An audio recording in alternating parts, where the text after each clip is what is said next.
Hello, followers, Tumblr people. I've decided to make another video and actually give this video a bit of focus. So I'm going to talk about the Oscars, which was last night. So for those of you who are interested, you might just turn it off, unless you're trying to laugh at my accent for a bit. So King's Speech won big last night. Great, British film industry, terrific. Why is only films with real subject matters that win? British films, that is, with real subject matters. When This Is England came out, I don't think it got a scrap of recognition. That's like the best British film in years, ever, even. And it kind of encapsulates what a British society was like at a certain time. Now the King's Speech might do that as well, but you know, I don't know, it just feels like sometimes that the Academy just lack that kind of thing up. Like maybe they still think we walk around with like uncobbled streets, we all come from Westminster maybe, and hang out at Buckingham Palace. You know, these films don't really speak to me. I mean, do I look like I've ever hung out at Buckingham Palace? But that aside, filmmaking wise, I'm sure it's a good film. I'm looking forward to seeing it. But you know, the Oscars, it's always going to you're always going to disagree with the Oscars. You know, 24 years of being a film fan, every year you're doing the same thing.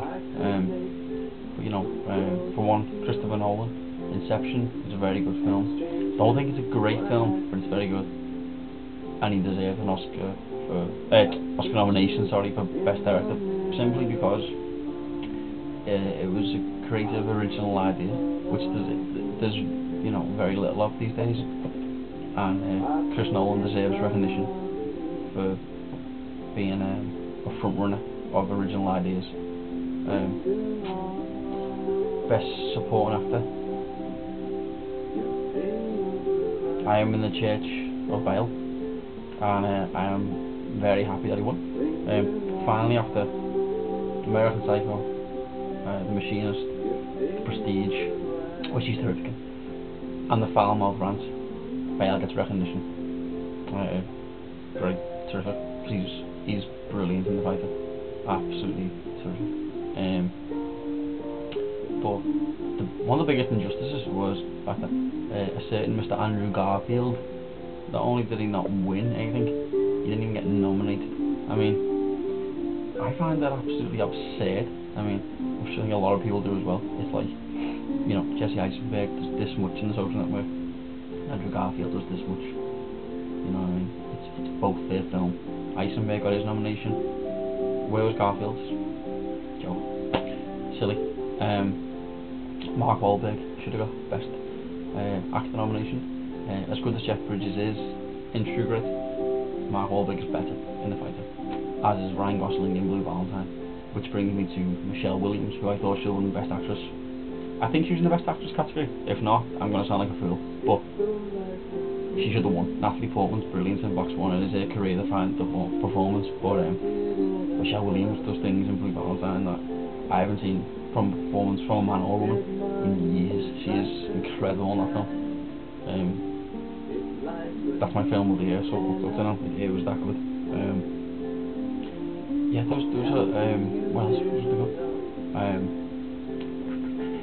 What else happened? Best original screenplay, adapted screenplay, apologies, Aaron Sorkin, Social Network. I simply could have went to anybody else.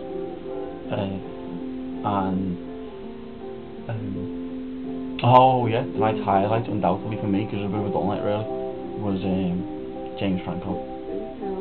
I like James Franco, I'm a big James Franco fan, and the fact that he may have been clearly, to be honest, he was clearly high while presenting, which I hope he was. It just makes for a great night.